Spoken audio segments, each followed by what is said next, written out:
বাচ্চাকে শুধু ওজন বৃদ্ধি করা খাবার খাওয়ালেই কিন্তু চলবে না।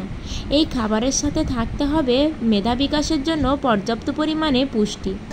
কারণ আমাদের শরীরের সকল কার্যকলাপই কিন্তু আমাদের ব্রেন সম্পন্ন করে, তাই ব্রেনের বিকাশ কিন্তু বেশি বেশি ইম্পর্ট্যান্ট। কারণ হাড় থাকলে কিন্তু মাংস লাগানোই যাবে, তবে ব্রেনের বিকাশ যদি সঠিকভাবে না হয় তাহলে কিন্তু বাচ্চার ভবিষ্যতে বিভিন্ন ধরনের খারাপ প্রভাব পড়ে।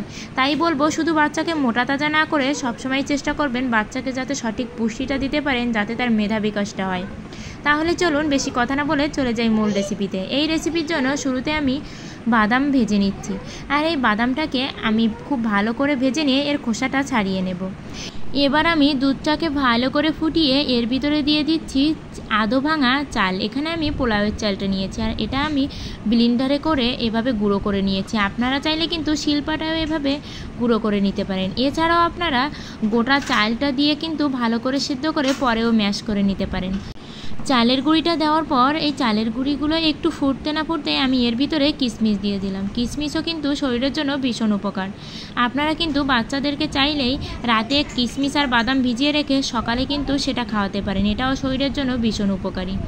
আর এভাবে যখন চালটা খুব ভালো করে ফুটে আসবে তখন এর ভিতরে আমি স্বাদের জন্য দিয়ে দেব অল্প পরিমাণে লবণ, আর দিয়ে দিচ্ছি এখানে পরিমাণ মতো চিনি। আপনাদের বাচ্চা যদি খুব ছোট হয় তাহলে চিনির পরিমাণটা একটু কমিয়ে দিবেন। বিশেষ করে 1 বছরের নিচের বয়সী বাচ্চাদের খাবারে একটু লবণ আর চিনি খুব সামান্য পরিমাণেই দিবেন। বেশি পরিমাণে দিলে কিন্তু বাচ্চাদের লিভার ও কিডনিতে বিভিন্ন ধরনের প্রবলেম হতে পারে। এবার আমি এখানে দিয়ে দিচ্ছি বাদাম গুঁড়া। আর বাচ্চাদের খাবারে বাদামটা এভাবে গুঁড়া করে দিলে কিন্তু বাচ্চাদের খেতেও ভালো লাগবে, আবার কিন্তু একটা দারুণ সুন্দর ফ্লেভার বের হবে। আর এই বাদাম এবং দুধ কিন্তু বাচ্চাদের ব্রেন গঠনের জন্য ভীষণ উপকারী। বাদামে আছে প্রচুর পরিমাণে অ্যান্টিঅক্সিডেন্ট। বাদাম যেমন ব্রেনের বিকাশ করে, তেমনি কিন্তু বাদাম খেলে ক্যান্সারও প্রতিরোধ হয়।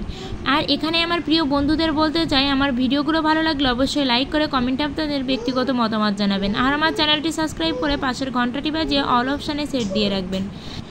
আর দেখুন আমার কিন্তু রান্নাটা কমপ্লিট। এটা আপনারা পায়েসও বলতে পারেন। আর এর ভিতর যদি আপনারা একটু ঘি মিক্সড করে দেন তাহলে কিন্তু এটা আরও বেশি বাচ্চাদের জন্য উপকারী হবে। আর এই রেসিপিটা কিন্তু অবশ্যই বাচ্চাদেরকে বলবো সপ্তাহে অন্তত 2 বার তো খাবারের তালিকায় রাখবেন। দেখবেন বাচ্চাদের যখন মুখে রুচি থাকবে না তখন এরকম খাবার দিলে বাচ্চারা অনেক বেশি খুশি হয়ে যাবে। আজকের ভিডিওটা এ পর্যন্ত।